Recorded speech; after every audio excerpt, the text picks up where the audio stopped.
नमस्कार साथियों, बैंकों क्लास में आप सभी का स्वागत है। आज हम हिंदी के जो टॉपिक हैं जो आपके बैंक में काफ़ी मायने करते हैं, आरआरबी जो मेंस में हिंदी आती है, उसके तहत हम यहाँ पर इस कक्षा में चर्चा करेंगे। सबसे पहले हम यहाँ पर उन चीज़ों का विश्लेषण करेंगे कि कैसे किस प्रकार के जो क्वेश्चंस हैं, किस प्रकार से हमारे परीक्षा में जो प्रश्न पत्र हैं और उसमें से कैसे प्रश्न आते हैं, उनके बारे में चर्चा करेंगे, ताकि एक आधारभूत स्तंभ हमारे सामने बन सके और एक स्थिति अपने सामने आ सके कि भाई इस तरीके का परिच्छेद हमें इस तरीके से हल करना है। बताना चाहूँगा, पहले हम केवल एक जानकारी के तौर पे इन चीज़ों को समझेंगे और क्लास वाइज जैसे कक्षाएं अपनी रहेंगी उसमें टॉपिक को हम डिस्कस करेंगे कक्षा के अंतर्गत इस चैनल के माध्यम से और अपनी इस बैंकों क्लास के माध्यम से। देखिए यहाँ पर आपके क्या रहेगा, सबसे पहले हम यह बात करेंगे कि आपके सामने यहाँ पर एक परिच्छेद आएगा जो आप एक कल्पना में ले सकते हैं। इस परिच्छेद में तो ये जो परिच्छेद है इसके तहत हम इन चीज़ों को देखते हैं कि ये एक बार अपन कल्पना के रूप में इस चीज़ को समझ रहे हैं कि ये परिच्छेद आपके परीक्षा में उदाहरण के तौर पे है। अब इस परिच्छेद से संबंधित जो प्रश्न पत्र किस तरीके से आपके सामने बनेगा और किस तरीके से प्रश्न आएंगे उनको हम यहाँ पे देख रहे हैं। देखिए, इसमें आपको जब भी परीक्षा में आप बैठें और परीक्षा में इसको हल करने के लिए तैयार रहें तो ये परिच्छेद आपको एक बार नहीं 2 बार पढ़ना है। आराम से अच्छी तरीके से इस चीज़ का पूरा विश्लेषण आपको करना है, क्योंकि यहाँ से संबंधित जो प्रश्न है वो आपके लिए परीक्षा में काफ़ी मायने करेगा। ये अंक भार के लिए काफ़ी महत्वपूर्ण बिंदु है आपके लिए। अब इसमें जो परीक्षा में प्रश्न आएंगे वो किस तरीके से, उनका हम थोड़ा सा विवरण यहाँ ले रहे हैं। सबसे पहले आपको यहाँ पर ये जो परिच्छेद है, इस परिच्छेद से संबंधित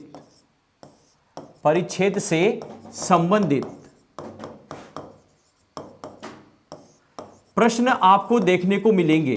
यानी यहां जब आपने इसका अच्छी तरीके से अध्ययन कर लिया है तो ये बिंदु आप इसी परिच्छेद से हल कर पाएंगे। ये तो एक बात रही। दूसरा जो आपका प्रश्न का स्तर आएगा वो आएगा हमारे व्याकरण से संबंधित। साथियों, ये पॉइंट भी अपने लिए काफी मायने करने वाला है, तो ये पॉइंट भी हमारे लिए काफी महत्वपूर्ण है। अब हमें यह देखना है व्याकरण में कौन कौन से बिंदु हमारे सामने रहेंगे। देखिए, व्याकरण में जो यदि बात करें तो पहले तो आपके सामने लोकोक्ति से संबंधित जो प्रश्न है हमेशा विगत दिनों में जो परीक्षा में पूछे गए हैं वो आएगा। लोकोक्ति से संबंधित परीक्षा में प्रश्न यहां पर रहेगा। इसके साथ साथ आपके सामने यहां पर मुहावरे के भी प्रश्न परीक्षा में देखे गए हैं विगत दिनों में, तो लोकोक्ति और मुहावरे का बिंदु आपके लिए महत्वपूर्ण बनता है। इसके साथ साथ युग्म शब्द की जो स्थिति है, युग्म शब्द साथियों काफी महत्वपूर्ण माने गए हैं। यहां पर परीक्षा की दृष्टि से परिच्छेद से संबंधित कई बार प्रश्न आते हैं और उनमें युग्म शब्दों को पूछा जाता है। आपको बताना चाहूंगा, युग्म शब्द वो शब्द है जो कंजक्शन वर्ड जिनको बोलते हैं, यानी जो जोड़े वाले शब्द हैं। जैसे आपने कभी सुना होगा तरणी और तरणी, ये 2 युग्म शब्द हैं यहां पर। अब इनसे संदर्भित या तो इसका अर्थ पूछ लेता है या परीक्षा में कौन सा उचित शब्द वाक्य में किस रूप में सही भरा जाएगा वो आपसे प्रश्न करता है। तो ये इसका आपको अर्थ भी ध्यान में होना चाहिए, तो साथ में इस शब्द का उचित भाव भी ध्यान में होना चाहिए कि हमें रिक्त स्थान में इस तरीके के शब्दों का प्रयोग करना है। तो युग्म शब्दों का इस तरीके से आपके सामने प्रश्न आएगा। यहां पर यदि हम आगे बढ़ते हैं तो आपके सामने रिक्त स्थान से संबंधित प्रश्न बनेंगे। रिक्त स्थान से संबंधित, ये रिक्त स्थान की जो पूर्ति है वो परिच्छेद से संबंधित शब्दों में भी करवाएगा या अपनी तरफ से कुछ ऐसे शब्द के वाक्यांश में या वाक्य में उचित शब्द कौन सा है उसकी भी तहत आपको यहां पर पूर्ति करनी होती है। तो रिक्त स्थान की भी यहां पर हम देखते हैं कि पूर्ति करवाने से संबंधित विगत दिनों में विगत प्रश्न पत्रों में संबंधित प्रश्न आ चुके हैं। इसके साथ साथ साथियों यहां पर शब्द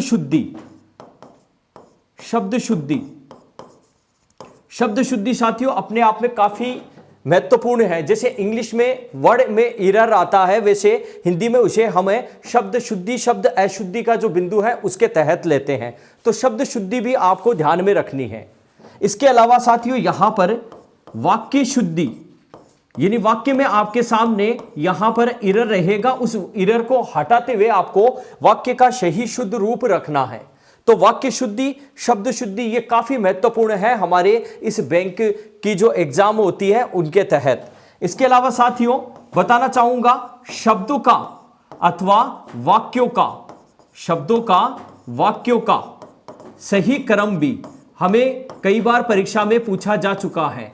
यानी शब्दों का सही क्रम रिक्त स्थान के तहत परिच्छेद से संबंधित शब्दों का या वाक्यों का जो सही क्रम है, वाक्यों का जो क्रम भंग दे दिया जाएगा उसको आपको सही रूप में इसके सामने रखना होगा, सही आंसर के रूप में इसको क्लिक करना होगा, तो वो आपका वाक्यों का सही क्रम देखने को मिलेगा।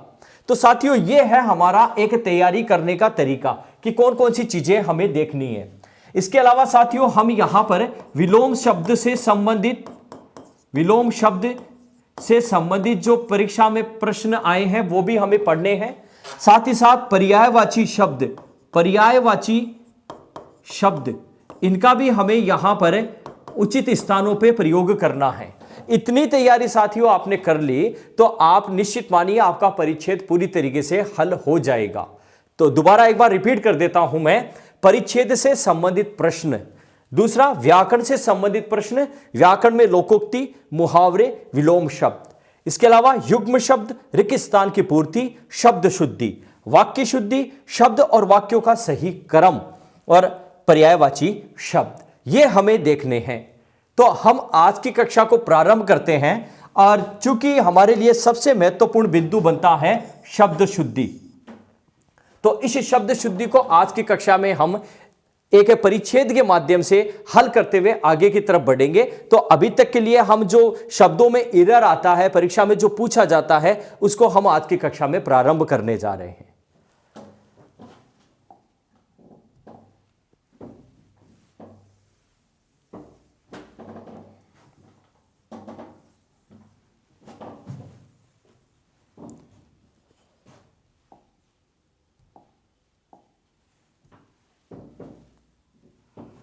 देखिए साथियों, शब्द शुद्धि को हम यहां पे देखते हैं।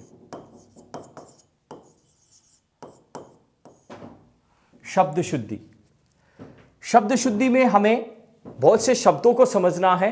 और एक आपको बात बताना चाहूंगा, शब्द शुद्धि में जब भी आप परीक्षा में इस प्रकार के प्रश्नों को हल करें तो शब्द शुद्धि के कुछ कारण हैं, कुछ तथ्य हैं जिनकी वजह से एक शब्द शुद्धता से अशुद्धता की ओर, अशुद्धता से शुद्धता की ओर चला जाता है। देखिए पहले तो है, एक शब्द को यदि हम देखते हैं शुद्ध बनाने के लिए तो हमें मात्रा का विशेष ध्यान में रखना है। एक ऋस्व या दीर्घ मात्रा यानी छोटी या बड़ी मात्रा, उसकी जरा सी इधर से उधर स्थिति से भी हम मात्रा का प्रयोग अशुद्धता के रूप में या शुद्धता के रूप में देखते हैं। तो ऐसे में जैसे उदाहरण देना चाहूंगा, यहां पर हमने शब्द ले लिया यहां पर तिथि। अब तिथि शब्द अपनी जगह शुद्ध है, लेकिन यहां पर यदि हम इस शब्द को अतिथि शब्द से जोड़ देते हैं, अतिथि, तो अतिथि शब्द में यह विभिन्नता देखने को मिल जाती है। यदि अतिथि को मैं इस तरीके से लिख देता हूं तो आप सभी जानते हैं यह शब्द अपने आप में गलत बन जाता है, क्योंकि यहां पर जो तिथि शब्द है उसमें अ का प्रयोग कर दिया, अ उपसर्ग का प्रयोग कर दिया हमने। तो देखा आपने कि किस तरीके से हमने केवल मात्रा में अंतर किया और मात्रा के अंतर के प्रयोग से ही ये जो शब्द है वो अपने आप में अशुद्ध बन गया। इसलिए इन चीजों का हमें ध्यान में रखना है। दूसरा साथियों, यहां पर यदि हम दूसरी बात करते हैं कि शब्द शुद्धि का दूसरा तथ्य कौन सा है, तो वो है आपका चिन्ह, कोई भी अनुस्वार से या नुक्ता से संबंधित चिन्ह।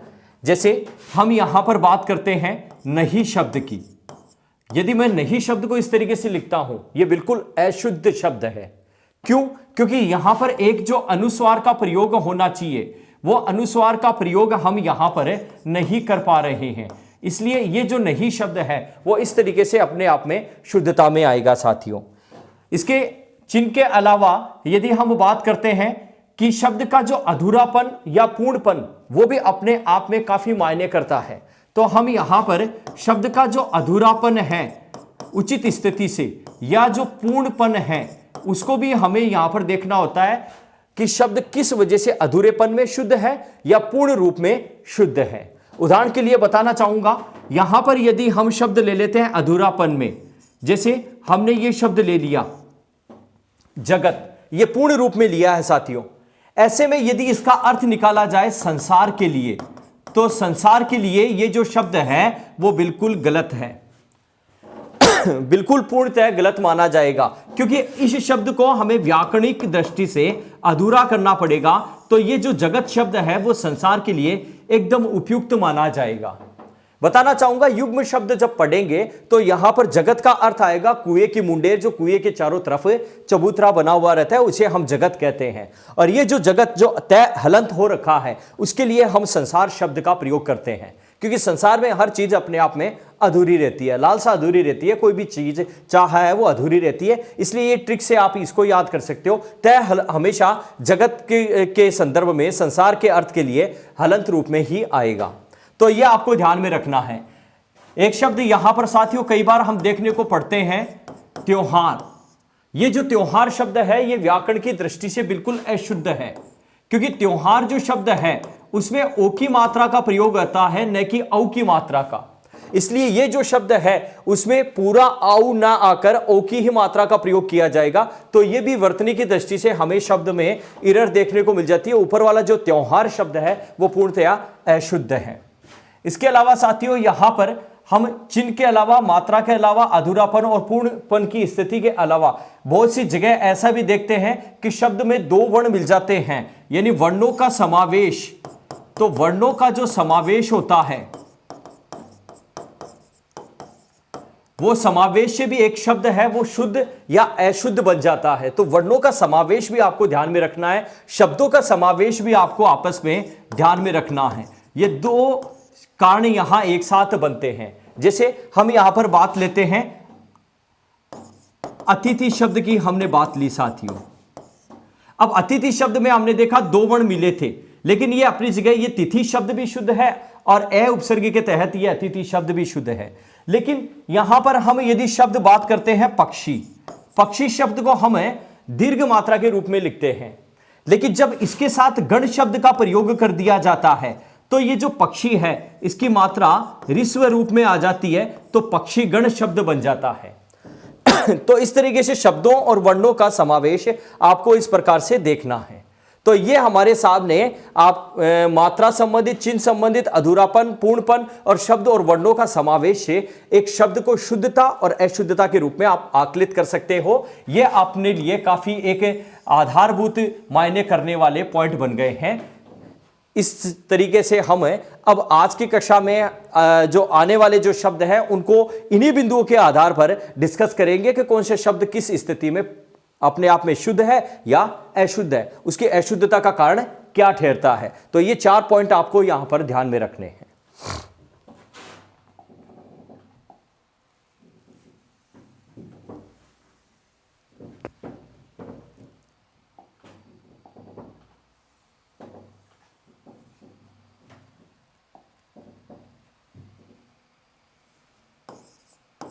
तो साथियों यहां पर शब्द शुद्धि का बिंदु हम प्रारंभ कर रहे हैं। शब्द शुद्धि, कुछ शब्द आपके सामने लिखे जा रहे हैं, उनको हमने अभी विगत थोड़ी देर पहले जो देखे बिंदु, उन्हीं के आधार पे हम कारण सहित विश्लेषण करेंगे कि ये शब्द इस वजह से अशुद्ध है। तो इधर मैं आपके सामने एक शब्द लिख रहा हूं, अंकुर। ये इस लाइन में जो शब्द लिखूंगा वो अशुद्ध शब्द होगा और इधर हमें शुद्ध शब्द बनाना होगा।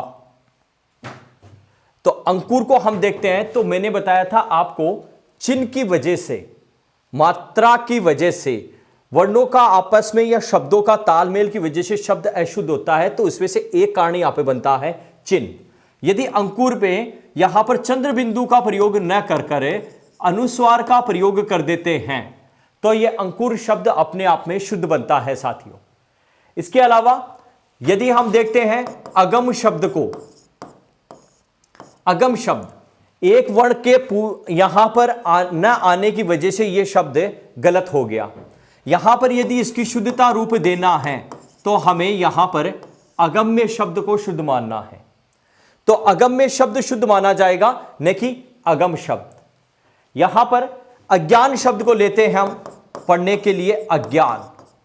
तो देखिए यहां पर ये जो ग वर्ण है और ये वर्ण है, इन दो वर्णों के गलत प्रयोग के कारण से ये शब्द गलत बना। इसका शुद्ध रूप होता है अज्ञान। आप देख पा रहे हैं जो अभी थोड़ी देर पहले हमने जो कारण देखे थे, उन्हीं कारणों में से ये शब्द अपने आप में अशुद्धता लिए हुए यहां पर दिखाई दे रहे हैं, और जिनको हम उन्हीं कारणों में शुद्धि रूप देते हुए इनको हल करने जा रहे हैं। इसके साथ शब्द आता है साथियों अक्षर। अक्षर, अब ये अक्षर शब्द है, होने को ये तद्भव शब्द है, लेकिन व्याकरण की दृष्टि से अशुद्ध है। तो यहां पर ये जो शब्द बनता है वो अक्षर बनता है। इसलिए हम कहते हैं कई बार गलत वर्णों का प्रयोग होना, गलत वर्णों से सही शब्द का तालमेल होना, वो भी अपने आप में शब्द को अशुद्धता प्रदान कर देता है। अधिशासी, साथियों ये आपके कई बार कंपटीशन में पूछा गया है। अधिशासी, अधिशासी अमूमन किताबों में भी ये देखने को मिलता है, लेकिन व्याकरणिक दृष्टि से ये शब्द अशुद्ध है। ये जो शब्द शुद्ध होगा वो इस प्रकार से अधिशासी। प्रशासनिक सेवा या प्रशासनिक सेवा शब्दों में या बैंक की जैसी कंपटीशन होती है, उनमें यह शब्द कई बार पूछा गया है। तो अधिशासी शब्द का ध्यान में रखिएगा। यहां पर यह जो मूर्धन्य श है वो न आकर दंत्य श का प्रयोग यहां पर किया जाएगा। इसके बाद में साथियों अतएव शब्द लेते हैं। अतएव विसर्ग संधि से यह शब्द की स्थिति हम देखते हैं। तो यह अतएव शब्द है, यह शुद्ध होगा यहां पर एक चिन्ह के लोप की वजह से। एक चिन्ह का लोप हमें यहां पर करना है। ये जो चिन्ह है इसको हटा देते हैं, क्योंकि अभी मैंने एक कारण भी बताया था आपको, चिन्ह से संबंधित कारण। तो यहां पर चिन्ह का प्रयोग, ये चिन्ह का प्रयोग गलत माना गया, शब्द अशुद्ध हो गया, उसको शुद्धता देने के लिए हमें चिन्ह का लोप करना पड़ा। तो चिन्ह संबंधी यहां पर देखने को मिल रहा है आपको। शब्द लिया हमने यहां पर अहिल्या। अहिल्या, अहिल्या शब्द को यदि हम शुद्ध करते हैं तो यह शब्द शुद्ध बनेगा अहल्या। अहल्या, एक मात्रा का कारण यहां पर आपको देखने को समझ में आ रहा होगा कि एक मात्रा का प्रयोग हमने किस प्रकार से किया, और उसका यदि हमने इस रूप में प्रयोग कर दिया, शब्द उस मात्रा की वजह से गलत हो गया। जैसे ही हमने मात्रा का लोप किया तो शब्द अपने आप में शुद्धि में आ गया। तो यह हमें देखने को मिल रहा है उन मूलभूत कारणों के आधार पे कि कैसे हमें शब्द को परीक्षा में शुद्ध करना है। आपको जब भी कंपटीशन में शब्दों से संबंधित कोई भी प्रश्न आए, शुद्धि अशुद्धि का, इन्हीं चार बिंदुओं पर जो मैंने पूर्व में बताए हैं उन पर आपको ध्यान केंद्रित करना है। इसके अलावा साथियों यहां पर अभ्यंतर शब्द है। अभ्यंतर, अभ्यंतर, अभ्यंतर कोई शब्द नहीं होता है हिंदी में, शब्द होता है अभ्यांतर। अभ्यांतर, अभी प्लस अंतर से हम संधि रूप देते हैं तो अभ्यांतर शब्द बनता है। मध्य की स्थिति में इसका प्रयोग किया जाता है। शब्द लिया हमने यहां पर आपातकाल। आपातकाल, आपातकाल को शुद्ध बनाना है तो हमें तय को हलंत करना पड़ेगा। तो शब्द शुद्ध बनेगा आपातकाल, या फिर इसका दूसरा रूप शुद्ध बनेगा आपातकाल। ये दोनों ही रूप शुद्ध माने जाएंगे, लेकिन आपातकाल शब्द शुद्ध नहीं है। संस्कृत की यदि रूपरेखा में देखें तो आपद शब्द से, आपदा शब्द से इसकी रूपरेखा उत्पत्ति हुई है। विपदा के लिए इस शब्द का प्रयोग किया जाता है। ईंधन शब्द का प्रयोग किया हमने यहां पर, ईंधन। देखिए ईंधन शब्द में न हमेशा इस रूप में नहीं आकर अनुस्वार रूप में आएगा। ईंधन का जो शुद्ध रूप है वो इस तरीके से रखना है। इसी तरीके से हम मंदिर शब्द को लेते हैं।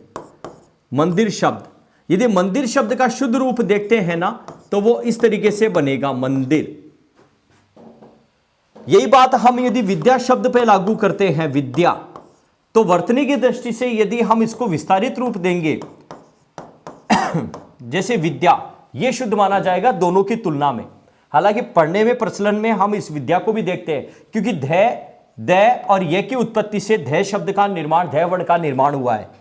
इसलिए हम यहां पर विद्यालय शब्द को देखते हैं। विद्यालय शब्द का प्रयोग हम इस प्रकार से करते हैं। तो विद्यालय शब्द है, उसका शुद्ध रूप विद्यालय बनेगा। क्योंकि व्याकरणिक नजर से यहां पर द और य की मिश्रित भाव से यह ध की उत्पत्ति होती है, तो विद्यालय शब्द बनेगा। उच्चारण में भी यही शब्द बोला जाता है। आगे बढ़ते हैं तो यहां पर हमें शब्द देखने को मिलता है ऊष्मा। शब्द आता है उषा। शब्द लिया हमने यहां पर ऊर्जा। है एक ही श्रेणी के शब्द, लेकिन जरा सी विभिन्नता है। ये देखिए, ये जो शब्द है वो अपने आप में अपवादों में है। उषा शब्द में ऊ हमेशा ऋस्व आएगा। उषा शब्द को हमें यहां पर संक्षिप्त रूप में ऋस्व रूप में लिखना है। जबकि ऊर्जा और ऊष्मा शब्द है, उनमें जो ऊ की स्थिति है वो हमेशा एक तरीके से दीर्घ रूप में ही प्रयोग में ली जाएगी। तो आपको यहां पर दीर्घ रूप का प्रयोग करना है। जैसे हमने यहां पर कर लिया ऊष्मा शब्द, ऊर्जा का भी हम दीर्घ रूप प्रयोग में लेंगे तो यह बन गया ऊर्जा शब्द। इस तरीके से आपने देखा है मात्रा का प्रयोग का कारण यहां पर किस प्रकार से लागू हो रहा है। तो ये वो पॉइंट हैं जिनके आधार पे शब्दों की रूपरेखा आपको देखने को मिलेगी। इन्हीं के आधार पे आपको अभ्यास प्रैक्टिस करना है, ताकि आपके लिए शब्दों से संबंधित जो एरर है वो आसानी से हल हो सके। अब वो जो 4 पॉइंट हैं उन्हीं को आधार बनाते हुए यदि हम आगे चलते हैं, शब्द आता है आपके सामने केंद्रीयकरण। केंद्रीयकरण, अब ये जो शब्द है ये केवल इस वर्ण की वजह से, इसका प्रयोग होने की वजह से अशुद्ध हो गया। यदि इस शब्द का शुद्ध रूप रखना है हमें, तो ये शब्द बनेगा केंद्रीकरण। यानी केंद्रीयकरण का जो शुद्ध रूप रखेंगे वो केंद्रीकरण होगा, न कि केंद्रीयकरण। हम देखते हैं बैंकों का केंद्रीयकरण किया गया था इंदिरा गांधी के समय में। तो ये जो शब्द है वो हमें कई बार परीक्षा में देखने को मिला है। शब्द आता है आपके सामने गीतांजलि।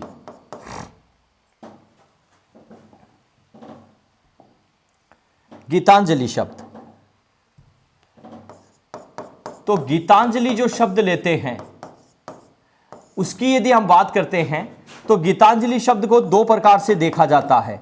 गीतांजलि, अब ऐसे में हमें यह शुद्ध रूप देखना है कि कौन सा शब्द है वो अपने आप में शुद्ध है। केवल मात्रा संबंधी जो दोष है वो इस पर उत्पन्न हो रहा है। तो ध्यान में रखिएगा, गीतांजलि शब्द है ये शुद्ध माना जाएगा, क्योंकि अंजलि में गीत शब्द से संधि रूप होकर, दीर्घ संधि रूप होकर ये शब्द में, यहां पर अंजलि शब्द में गीत शब्द का समावेश है, ये गीतांजलि शब्द बना।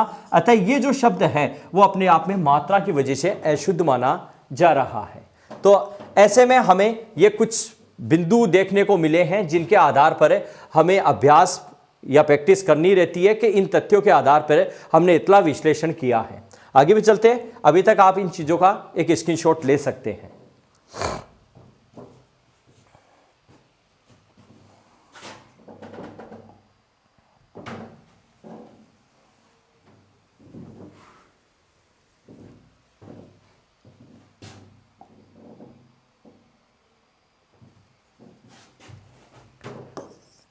वापिस इधर से अशुद्ध शब्दों को देख लेते हैं और उनसे हमें शुद्ध शब्द बनाना है।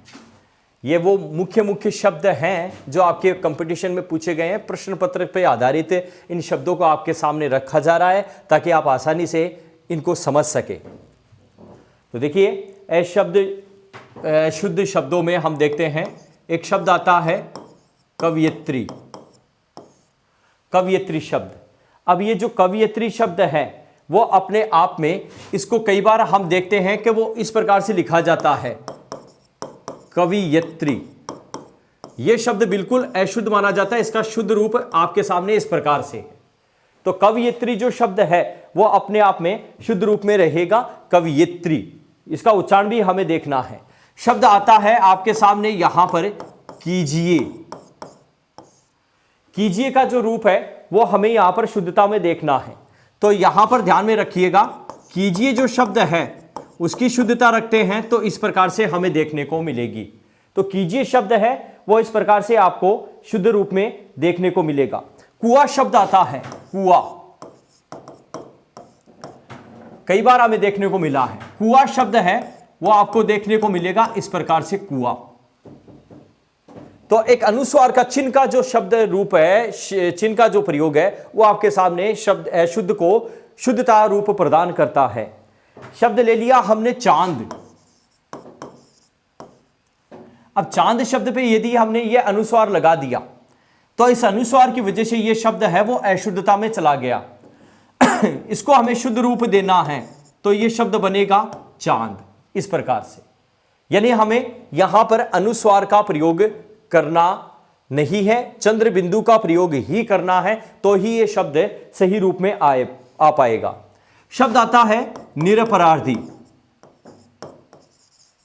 निरपराधी ये शब्द सामान्य रूप से पढ़ते हैं तो शब्द अपने आप में बिल्कुल सही लग रहा है, लेकिन वास्तविकता में व्याकरण के नजर से नहीं है, क्योंकि ये जो शब्द बनता है वो बनता है निरपराध। निर उपसर्ग है अपराध में। देखिए इसका संधि विच्छेद यदि हम करते हैं तो अपराध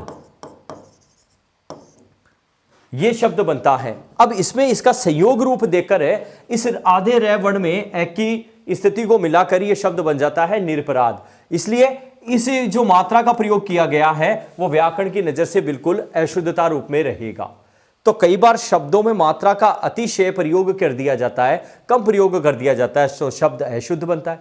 कारण वही है जो हमने पूर्व में अभी विश्लेषित किए हैं, और इन्हीं कारणों के आधार पर हम इन सारे शब्दों को देख पा रहे हैं।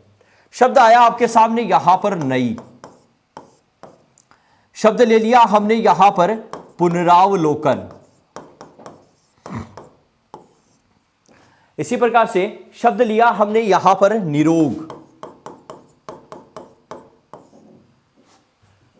शब्दों को लिया हमने यहां पर तनख्वाह। जब हमारे बैंक में या बैंक के कंपटीशन में विशेष रूप से अर्थव्यवस्था पे आधारित कोई परिच्छेद आ जाता है, इकोनॉमिक कंडीशन पे कोई परिच्छेद आ जाता है, तो ये शब्द कई बार देखने को मिलता है। इनका शुद्ध रूप रखते हैं। देखिए यहां पर वर्ण का रूप नई। नई का जो शुद्ध रूप होगा वो नई होगा, न कि ये की वर्ण के। पुनरावलोकन ये कोई शब्द होता ही नहीं है, शब्द बनता है पुनर्वलोकन। पुनर्वलोकन शब्द का प्रयोग किया जाएगा, इसलिए यहां पर इस वर्ण की अनुपयुक्त स्थिति में प्रयोग कर दिया गया है। शब्द आता है निरोग।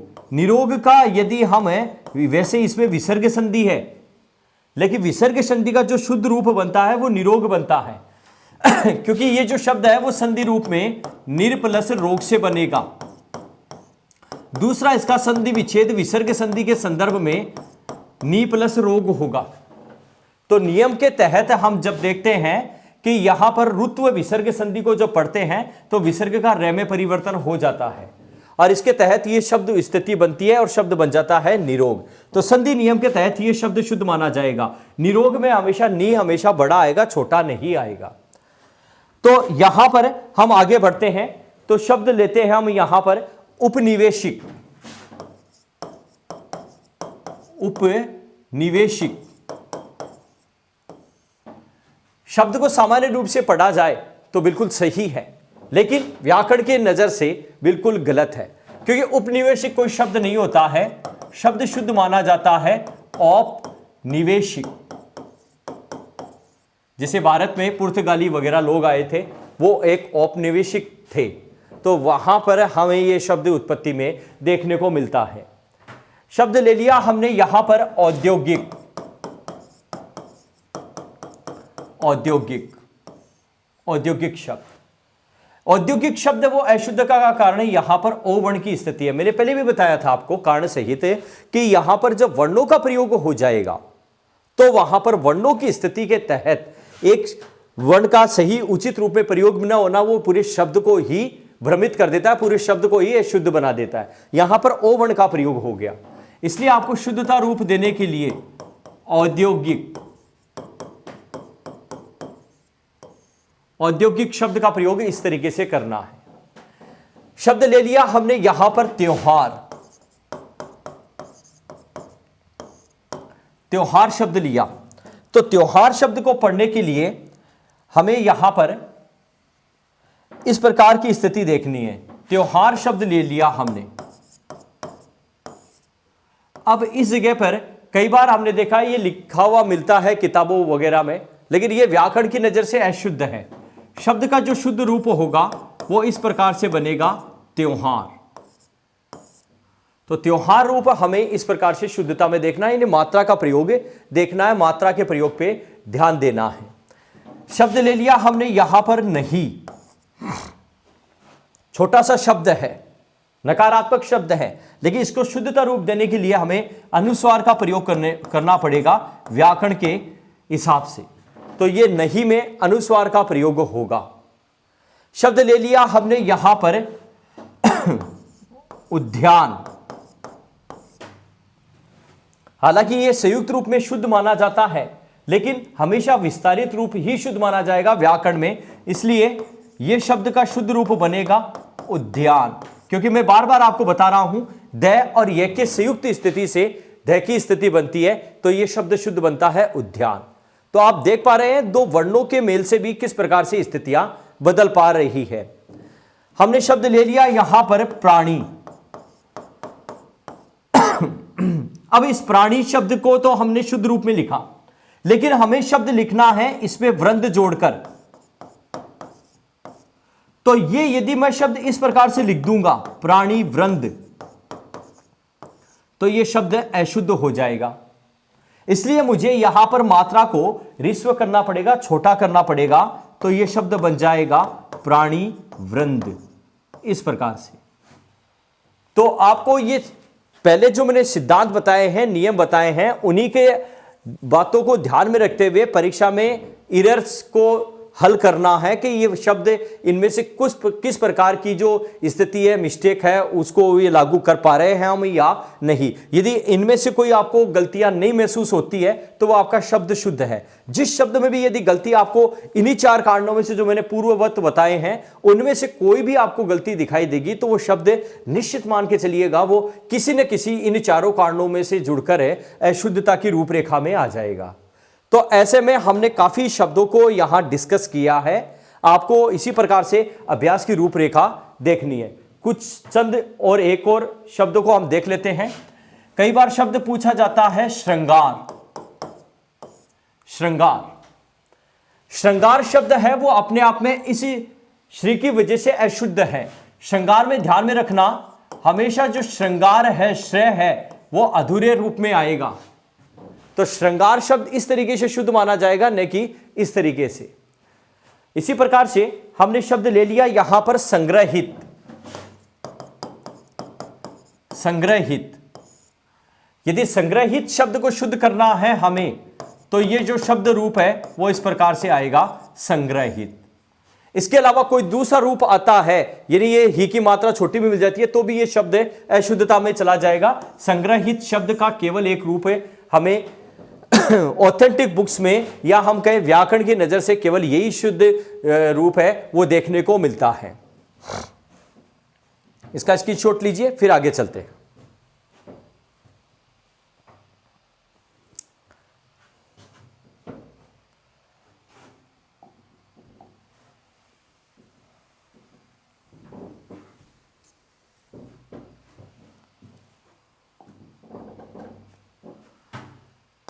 एक शब्द आता है यहां पर रेडियो।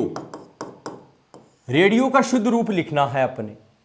तो रेडियो का जो शुद्ध रूप करने के लिए हमें यहां पर देखना होता है कि ये जो रेडियो शब्द है इस तरीके से देखते हैं कई बार हम, तो उसकी स्थिति को शुद्ध रूप देते हुए हमें ये चीज समझनी होती है कि इसमें किस प्रकार की त्रुटि हमें देखने को मिल रही है।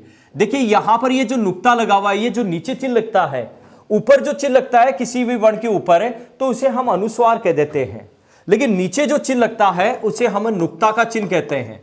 ये ध्यान में रखना, नुक्ता चिन्ह। इसलिए यहां पर रेडियो शब्द की स्थिति को देखते हैं, तो रेडियो जो शब्द है वो इस प्रकार से शुद्ध माना जाएगा। केवल एक चिन्ह का लोप करने की वजह से ही ये जो शब्द है वो शुद्धता में चला गया। तो ऐसी स्थिति को हम रेडियो शब्द से जोड़ देते हैं।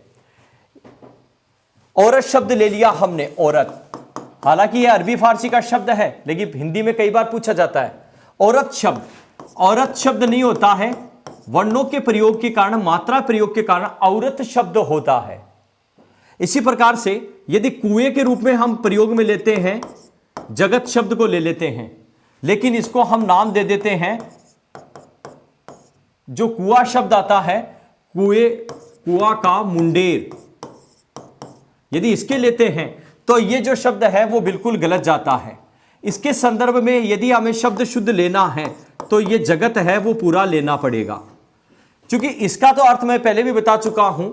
यदि हम संसार के लिए इस शब्द का प्रयोग करेंगे तो ये जगत शब्द है वो शुद्ध माना जाएगा।